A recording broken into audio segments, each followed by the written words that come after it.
Hi everyone, welcome to Cake and Flakes.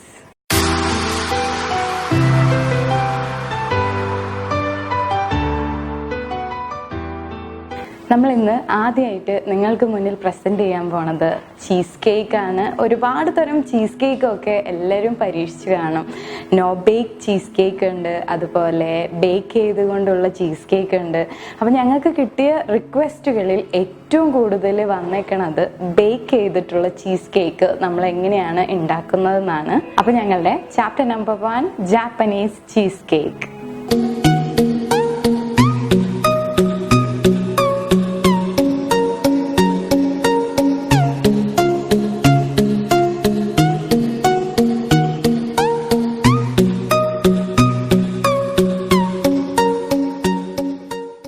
അപ്പം നമ്മൾ Japanese cheese cake ഉണ്ടാക്കുമ്പോൾ നമ്മൾ എന്തൊക്കെയാണ് ഫസ്റ്റ് ശ്രദ്ധിക്കേണ്ടതെന്ന് വെച്ച് കഴിഞ്ഞാൽ, നമ്മൾ ഇതിൽ ബേക്കിംഗ്, ഡയറക്റ്റ് ബേക്കിംഗ് അല്ല, വാട്ടർ ബാത്ത് ബേക്കിംഗ് ആണ് നമ്മൾ ഇതിൽ ചെയ്യാൻ പോണത്. വാട്ടർ ബാത്ത് ബേക്കിംഗ് എന്ന് കേൾക്കുമ്പോൾ തന്നെ കുറേ പേർക്ക് ഡൗട്ട് ഉണ്ടാവും അല്ലേ. സിമ്പിളാണ് വാട്ടർ ബാത്ത് ബേക്കിംഗ് ചെയ്യണത് എങ്ങനെയാണെന്ന്. അപ്പോൾ ഞാൻ ചെറുതായിട്ടൊന്ന് പറഞ്ഞു തരാം അതെങ്ങനെയാണെന്ന് വെച്ചാൽ, നമ്മൾ ആദ്യം തന്നെ ജാപ്പനീസ് ചീസ് കേക്കിൻ്റെ ബാറ്റർ ഉണ്ടാക്കണേക്കാളും മുൻപായിട്ട് നമ്മൾ കുറച്ച് ഒരു ബൗളിൽ നല്ല തിളച്ച വെള്ളം കയ്യിൽ പിടിക്കുക. അതിനുശേഷം നമ്മളുടെ OTGയിൽ നമ്മൾ ടെമ്പറേച്ചർ സെറ്റ് ചെയ്യുക, ബേക്കിംഗ് ഓപ്ഷൻ സെറ്റ് ചെയ്യുക. അതിനുശേഷം ഞാൻ ഈ പറഞ്ഞ തിളച്ച വെള്ളം ഉപയോഗിച്ചിട്ട് ഒരു ചെറിയ ടെക്നിക്ക് ഉണ്ട്, അത് നമുക്ക് ജസ്റ്റ് ഒന്ന് കാണാം. ഞാൻ കുറച്ച് തിളച്ച വെള്ളം ഞാൻ കയ്യിലെടുത്തിട്ടുണ്ട്. ഇത് നമ്മളുടെ OTGയുടെ ട്രേയിലോട്ട് ഒരു 2 സെൻറ്റിമീറ്റർ ഹൈറ്റിൽ നമ്മൾ ഇതിനെ ഒഴിച്ചു കൊടുക്കുക. വെള്ളം ഒഴിച്ചു കൊടുത്തതിന് ശേഷം നമ്മളിത് നീക്കി വയ്ക്കുക. OTGയുടെ ട്രേ അടയ്ക്കുക. ശേഷം നമ്മളെ ടെമ്പറേച്ചറും അതുപോലെ ബേക്കിംഗ് ഓപ്ഷനും ടൈമും ഞാൻ ജസ്റ്റ് ഒന്ന് പറഞ്ഞു തരാം റഫായിട്ട്. നമ്മൾ ടെമ്പറേച്ചർ സെറ്റ് ചെയ്യണത് 150 ഡിഗ്രി സെൽഷ്യസിലാണ്. അതിനുശേഷം ബേക്കിംഗ് ഓപ്ഷൻ ഞാൻ കൺവെക്ഷൻ ഓർ ടോസ്റ്റ് എന്നുള്ളതിലാണ് സെറ്റ് ചെയ്യുന്നത്. അതുപോലെ ടൈമിംഗ് ഞാൻ കൊടുക്കുന്നത് 20 to 30 മിനിറ്റ്സ് ആണ് പ്രീ ഹീറ്റിങ്ങിന് വേണ്ടിയിട്ട് ഞാൻ കൊടുക്കുന്നത്. അപ്പോൾ നമുക്ക് ജാപ്പനീസ് ചീസ് കേക്ക് ഉണ്ടാക്കാനായിട്ട് മെയിനായിട്ട് എന്തൊക്കെ ഇൻഗ്രീഡിയൻസ് ആണ് വേണ്ടതെന്ന് നോക്കാം. അപ്പോൾ ഞാനിവിടെ യൂസ് ചെയ്യാൻ പോണത് ക്രീം ചീസ് യൂസ് ചെയ്യുന്നുണ്ട്. 140 grams ആണ് ഞാൻ ക്രീം ചീസ് യൂസ് ചെയ്യുന്നത്. അതുപോലെ മിൽക്ക് യൂസ് ചെയ്യുന്നുണ്ട്, ഞാൻ 60 grams ആണ് യൂസ് ചെയ്യുന്നത്. ബട്ടർ യൂസ് ചെയ്യുന്നുണ്ട്, ഞാൻ 40 grams ബട്ടറാണ് യൂസ് ചെയ്യുന്നത്. ഇതാണ് നമുക്ക് മെയിനായിട്ട് ജാപ്പനീസ് ചീസ് കേക്ക് ഉണ്ടാക്കാനായിട്ട് വേണ്ട ഇൻഗ്രീഡിയൻസ്. പിന്നെ നമ്മൾ കോമൺ ആയിട്ട് യൂസ് ചെയ്യുന്ന മുട്ട, മൈദ, പിന്നെ അതുപോലെ കോൺഫ്ലോർ, ഉപ്പ്, പഞ്ചസാര ഒക്കെയാണ് ഞാൻ ഇതിന് പിന്നിലായിട്ട് യൂസ് ചെയ്യുന്നത്. അതിൻ്റെയൊക്കെ അളവുകൾ ഞാൻ അതാത് സമയത്ത് കറക്റ്റായിട്ട് പറഞ്ഞു തരാം. അപ്പോൾ നമ്മൾ ഇൻഗ്രീഡിയൻസിനൊക്കെ ഞാൻ ജസ്റ്റ് ഒന്ന് സിമ്പിളായിട്ട് പറഞ്ഞു തന്നിട്ടുണ്ട്. ഇനി നമുക്ക് ഇതെങ്ങനെയാണ് ഉണ്ടാക്കുന്നതെന്ന് നോക്കാം.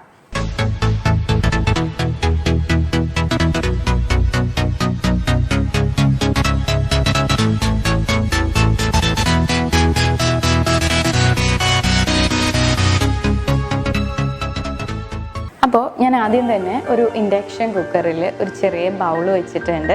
ഞാൻ ഇതിലോട്ട് നമ്മുടെ ക്രീം ചീസ് ആഡ് ചെയ്ത് കൊടുക്കാൻ പോവാണ്. ക്രീം ചീസ് അഗെയിൻ 140 grams ആണ് നമ്മൾ യൂസ് ചെയ്യണത്.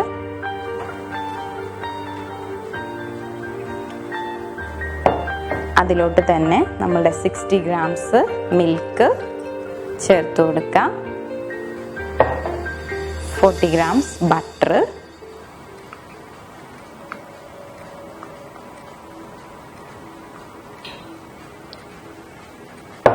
അപ്പോൾ നമ്മൾ ഇത് ജസ്റ്റ് ഒന്ന് ഒരു ചെറിയ ഫ്ലെയിമിൽ വെച്ചിട്ട് ഇതിനൊന്ന് മെൽറ്റ് ചെയ്തെടുക്കാം. സിമ്പിളായിട്ട് നമ്മൾ ക്രീം ചീസും ബട്ടറും ജസ്റ്റ് ഒന്ന് മെൽറ്റായി വന്നാൽ മാത്രം മതി. നമ്മളുടെ 3 ഇൻഗ്രീഡിയൻസും ജസ്റ്റ് ഒന്ന് മെൽറ്റായി വന്നതിന് ശേഷം നമുക്കിത് ഫ്ലെയിമിൽ നിന്ന് മാറ്റി വയ്ക്കാം. മാറ്റിയതിന് ശേഷം ഒരു പ്രാവശ്യം കൂടിയും നമുക്ക് നന്നായിട്ടൊന്ന് ഇളക്കി കൊടുക്കാം. ഇളക്കിയതിന് ശേഷം ഞാനിതൊരു ഗ്ലാസ് ബൗളിലോട്ട് മാറ്റാൻ പോവാണ്. അപ്പോൾ നമ്മൾ ഇതെല്ലാം 3 ഇൻഗ്രീഡിയൻസും കൂടി മിക്സ് ആക്കിയതിന് ശേഷം അതിനെന്തായാലും ഒരു ചെറിയ ചൂടുണ്ടായിരിക്കും. ആ ചൂടൊന്ന് ആറാൻ വേണ്ടിയിട്ട് നമുക്കിതിനൊന്ന് മാറ്റി വയ്ക്കാം. ഓക്കെ, മാറ്റി വെക്കണ ആ ഒരു ടൈമിൽ ഞാൻ ഈ ഒരു ജാപ്പനീസ് ചീസ് കേക്കിന് വേണ്ടിയിട്ട് നമ്മൾ ട്രേ എങ്ങനെ നമുക്ക് ഗ്രീസ് ചെയ്യാന്നുള്ളത് ഞാൻ കാണിച്ചു തരാം. ഓക്കെ, അപ്പോൾ ഞാനിവിടെ ഇന്ന് യൂസ് ചെയ്യാൻ പോണത് 6 ഇഞ്ചിൻ്റെ റൗണ്ട് ഷേപ്പിലുള്ള ബേക്കിംഗ് ട്രേ ആണ്. അപ്പോൾ നമ്മൾ ഗ്രീസ് ചെയ്യുമ്പോൾ സാധാരണ കുറച്ച് ബട്ടർ, മൈദ അങ്ങനെയൊക്കെ ഉപയോഗിച്ചിട്ടാണ് നമ്മൾ ചെയ്യാറ്. പക്ഷേ ഈ ഒരു മെത്തേഡിൽ ഒരു ചെറിയൊരു ചേഞ്ച് ഉണ്ട്. അതെന്താണെന്ന് വെച്ചിട്ടുണ്ടെങ്കിൽ ജസ്റ്റ് ബട്ടർ മാത്രം മതി, നമുക്ക് മൈദയുടെ എക്സ്ട്രാ ഒരു ആവശ്യം നമുക്കിതിൽ വരുന്നില്ല. നമ്മളിവിടെ എന്താ ചെയ്യാൻ പോകണമെന്ന് വെച്ച് കഴിഞ്ഞാൽ, ഞാൻ ആദ്യം എൻ്റെ മൊത്തം ട്രേനെ കുറച്ച് ബട്ടർ ഉപയോഗിച്ചിട്ട് ഒന്ന് ബ്രഷ് ചെയ്ത് കൊടുക്കാൻ പോവാണ്. അപ്പോൾ അതിന് വേണ്ടിയിട്ട് ഞാനൊരു ബ്രഷിൽ കുറച്ച് ബട്ടറാക്കി വെച്ചിട്ടുണ്ട്. നമ്മളുടെ ബേക്കിംഗ് ട്രേയുടെ എല്ലാ ഭാഗത്തും എത്തണ പോലെ നമ്മളൊന്ന് ബ്രഷ് ചെയ്ത് വിടാം.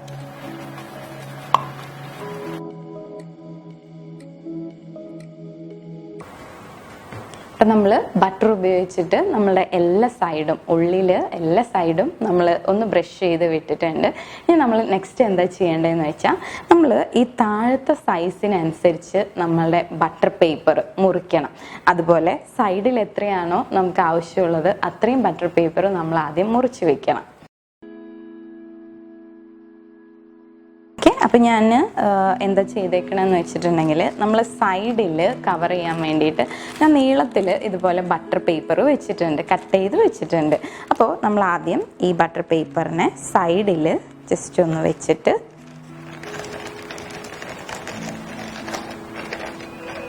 നല്ല ഹൈറ്റിൽ വേണം കേട്ടോ നമ്മൾ കട്ട് ചെയ്യാൻ വേണ്ടിയിട്ട്. കാരണം എന്താണെന്ന് വെച്ചാൽ നമ്മൾ ചീസ് കേക്ക് നല്ല പൊന്തി വരും. അപ്പോൾ ആ സമയത്ത് പുറത്തോട്ട് പോവാണ്ടിരിക്കാനായിട്ട് നല്ല നീളത്തിൽ കട്ട് ചെയ്ത് കൊടുക്കുക.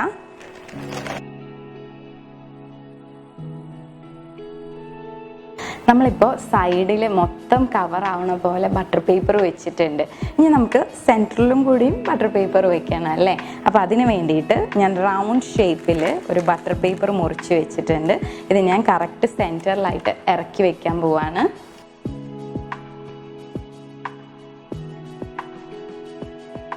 ഓക്കെ, ഇതാണ് നമ്മളുടെ ജാപ്പനീസ് ചീസ് കേക്കിൻ്റെ ഗ്രീസിങ് എന്ന് പറയുന്നത്. ഇനി നമ്മൾ നെക്സ്റ്റ് എന്താ ചെയ്യേണ്ടതെന്ന് വെച്ചാൽ, നമ്മൾ ഇനി എഗ്ഗിനെ ഒന്ന് ബീറ്റ് ചെയ്തെടുക്കാൻ പോവാണ്. നമ്മൾ ഇന്ന് ജാപ്പനീസ് ചീസ് കേക്ക് ഉണ്ടാക്കാൻ വേണ്ടിയിട്ട് 5 മുട്ടയാണ് യൂസ് ചെയ്യാൻ പോണത്. 5 മീഡിയം സൈസിലുള്ള എഗ്സ് എടുത്താൽ മതി. അത് എഗ് വൈറ്റും എഗ് യോക്കും തമ്മിൽ സെപ്പറേറ്റ് ചെയ്തിട്ട് വെക്കാം. ഇതുപോലെ ഞാൻ എഗ് വൈറ്റ് മാറ്റി വെച്ചിട്ടുണ്ട്, അതുപോലെ എഗ് യോക്കും മാറ്റി വെച്ചിട്ടുണ്ട്. അപ്പോൾ നമ്മൾ ആദ്യം ചെയ്യേണ്ടത് എന്താണെന്ന് വെച്ച് കഴിഞ്ഞാൽ, നമ്മൾ ഈ എഗ് വൈറ്റിനെ ബീറ്ററിലിട്ടിട്ട് നന്നായിട്ട് ബീറ്റ് ചെയ്ത് ഫ്ലഫി ആയിട്ട് എടുക്കണം. എപ്പോഴാണോ നിങ്ങൾക്ക് റിബൺ സ്റ്റേജ് കിട്ടണത് അതുവരെ നിങ്ങൾ ബീറ്റ് ചെയ്യണം. അതിൻ്റെ ഇടയിൽ ഒരു ചെറിയ പ്രോസസ്സ് വരുന്നുണ്ട്, അത് ഞാൻ ഇടയിൽ പറഞ്ഞു തരാം. ഓക്കെ, അപ്പോൾ നമ്മളിനി നെക്സ്റ്റ് എഗ് വൈറ്റിന് ബീറ്റ് ചെയ്യാൻ പോവാണ്. ഞാനിത് മൊത്തം 5 മുട്ടയുടെ വെള്ള ഒരുമിച്ച് ഇതിലോട്ട് ആഡ് ചെയ്തിട്ടുണ്ട്. ഞാനൊന്ന് ബീറ്റ് ചെയ്ത് ഫ്ലഫി ആക്കാൻ പോവാണ്.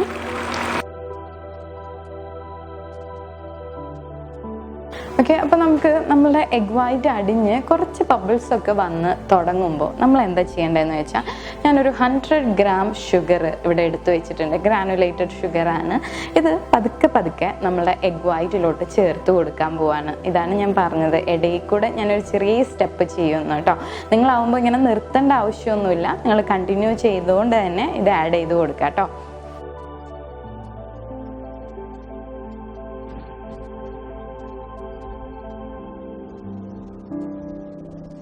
അപ്പോൾ നമ്മളുടെ എഗ് വൈറ്റ്സ് ഒക്കെ നന്നായിട്ട് ഫ്ലഫി ആയിട്ട് പൊന്തി വന്നിട്ടുണ്ട്. അപ്പോൾ നിങ്ങൾക്ക് എപ്പോഴാണോ നല്ലൊരു കൺസിസ്റ്റൻസി, അതായത് നമ്മൾ ഇൻവേർട്ട് ചെയ്യുമ്പോൾ ഇത് ഒലിച്ച് വരാത്ത ആ ഒരു കൺസിസ്റ്റൻസി എപ്പോഴാണോ കിട്ടണത്, അതാണ് നിങ്ങളുടെ നല്ലൊരു ടൈം എന്ന് പറയുന്നത്. എഗ് വൈറ്റ്സ് ബീറ്റ് ചെയ്തത് നമുക്ക് ജസ്റ്റ് ഒന്ന് മാറ്റി വയ്ക്കാം. അതിനുശേഷം നമ്മൾ നേരത്തെ നമ്മളുടെ ക്രീം ചീസ്, മിൽക്ക്, ബട്ടറൊക്കെ കൂടി നമ്മളൊന്ന് മെൽറ്റ് ചെയ്ത് മാറ്റി വെച്ചിട്ടുണ്ടായിരുന്നു അല്ലേ. അവർ ജസ്റ്റ് ഒന്ന് എടുക്കുക. ഇപ്പം നമുക്കൊരു എന്താ പറയുക, സിമ്പിളായിട്ട് ഒരു ചെറിയ ചൂടിലോട്ട് ഇവർ വന്നിട്ടുണ്ടാവും. ആ ഒരു ചൂടിൽ നമ്മൾ എന്താ ചെയ്യേണ്ടതെന്ന് വെച്ചാൽ, നമുക്ക് കുറച്ച് ഡ്രൈ ഇൻഗ്രീഡിയൻസ് ഒക്കെ ഇതിലോട്ട് ആഡ് ചെയ്ത് കൊടുക്കാനുണ്ട്. അതായത് മൈദ ഒരു 50 ഗ്രാം ചേർക്കണം, അതുപോലെ കോൺഫ്ലോർ ഒരു 15 ഗ്രാം നമുക്ക് ചേർത്ത് കൊടുക്കണം. അപ്പോൾ അതൊന്ന് ജസ്റ്റ് നമുക്കൊന്ന് സിഫ്റ്റ് ചെയ്തിട്ട് വേണം നമ്മൾ ഇതിലോട്ട് ആഡ് ചെയ്യാനായിട്ട്. ഒരു 50 ഗ്രാം മൈദ, 15 ഗ്രാം കോൺഫ്ലോർ. ഇത് നമുക്ക് നന്നായിട്ടൊന്ന് അരിച്ച് നമ്മൾ നേരത്തെ ഉണ്ടാക്കി വെച്ചിരുന്ന ബാറ്ററിലോട്ട് കൊടുക്കാം. ഇനി നമ്മൾ ഒരു എഗ് വിസ്ക് വെച്ചിട്ട് നമ്മൾ ഇതിനെ ഇളക്കി കൊടുക്കാൻ പോവാണ്. അപ്പോൾ ഇളക്കുന്നത് ഏതെങ്കിലും ഒരു ഡയറക്ഷനിലോട്ട് മാത്രമായിട്ട് ഇളക്കാനായിട്ട് ശ്രദ്ധിക്കാം. നന്നായിട്ട് ക്രീം പോലെ ആവണ പോലെ മിക്സ് ചെയ്ത് കൊടുക്കാം. നമ്മളിനി മിക്സ് ആയതിനു ശേഷം ഞാനൊരു 1 ടീസ്പൂൺ വാനില എസൻസ് ഇതിലോട്ട് ചേർക്കുകയാണ്. നന്നായിട്ട് മിക്സ് ചെയ്ത് കൊടുക്കാം. അപ്പോൾ വാനില എസൻസും മിക്സ് ആയതിനു ശേഷം നമ്മൾ എഗ് യോക്സ് നമ്മൾ മാറ്റി വെച്ചിട്ടുണ്ടായിരുന്നു. അതിൽ 1 by 1 ആയിട്ട് നമുക്ക് ഇതിലോട്ട് ആഡ് ചെയ്തിട്ട് മിക്സ് ചെയ്യാം.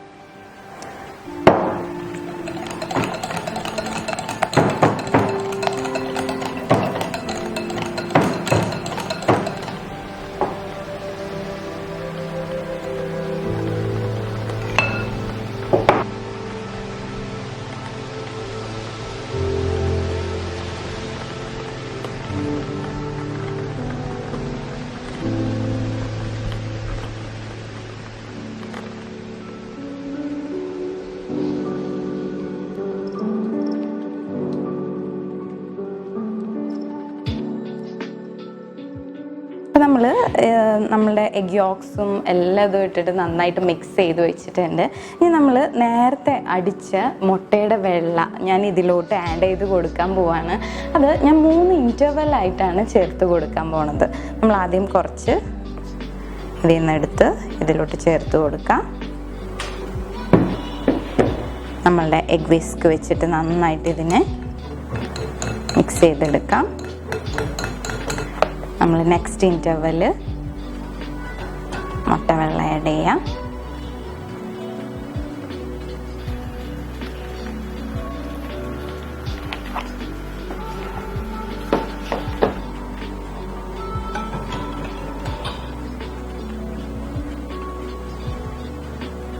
അതും മിക്സ് ആയതിന് ശേഷം നമ്മൾ ലാസ്റ്റത്തെ നമ്മളെ കയ്യിലുള്ള എഗ് വൈറ്റ് മൊത്തം ഇതിലോട്ട് ചേർത്ത് കൊടുക്കാം.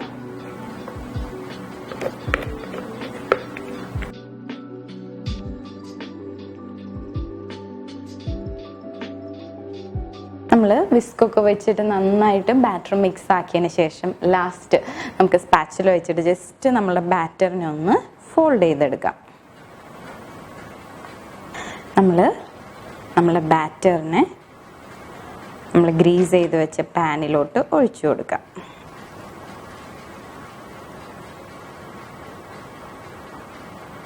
നമ്മളുടെ പാനിൻ്റെ, അതായത് നമ്മൾ ബട്ടർ പേപ്പർ പൊന്തി നിൽക്കുന്നുണ്ട്, പാനിൻ്റെ ഫുള്ളായിട്ട് നിൽക്കണ അത്രയും നമുക്ക് ബാറ്റർ ഉണ്ടായിരിക്കും.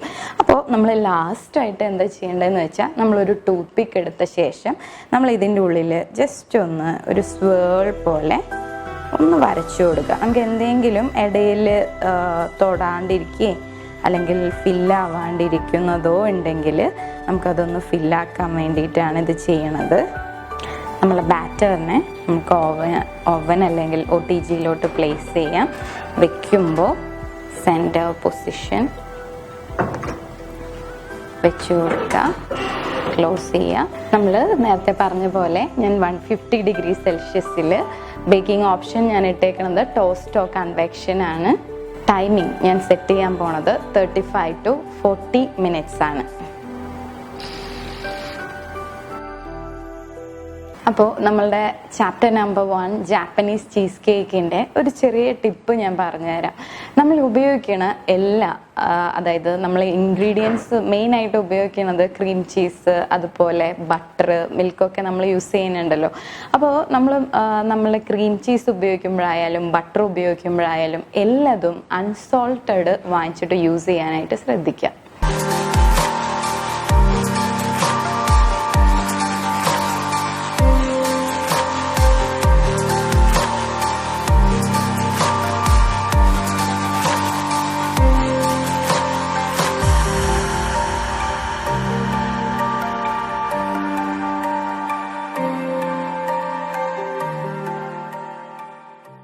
അപ്പോൾ നമ്മളെ ജാപ്പനീസ് ചീസ് കേക്കിൻ്റെ റെസിപ്പി എല്ലാവർക്കും ഇഷ്ടപ്പെട്ടു എന്ന് വിശ്വസിക്കുകയാണ്. നിങ്ങളും വീട്ടിൽ ഉണ്ടാക്കി നോക്കുക. നിങ്ങളുടെ വിലയേറിയ കമൻസും എല്ലാതും ഞങ്ങൾക്ക് കമൻസ് ആയിട്ടും അതുപോലെ മെസ്സേജസ് ആയിട്ടും ഇനി എന്തെങ്കിലും നിങ്ങൾക്ക് ഡൗട്ട്സ് ഒക്കെ ഉണ്ടെന്നുണ്ടെങ്കിൽ ഞങ്ങളോട് ചോദിക്കാൻ മറക്കാതിരിക്കുക. അപ്പോൾ ഇനിയും ഒരുപാട് നല്ല റെസിപ്പീസുമായിട്ട് നിങ്ങളുടെ മുന്നിലോട്ട് ഞങ്ങൾ വരും. Until then, stay tuned. Bye bye.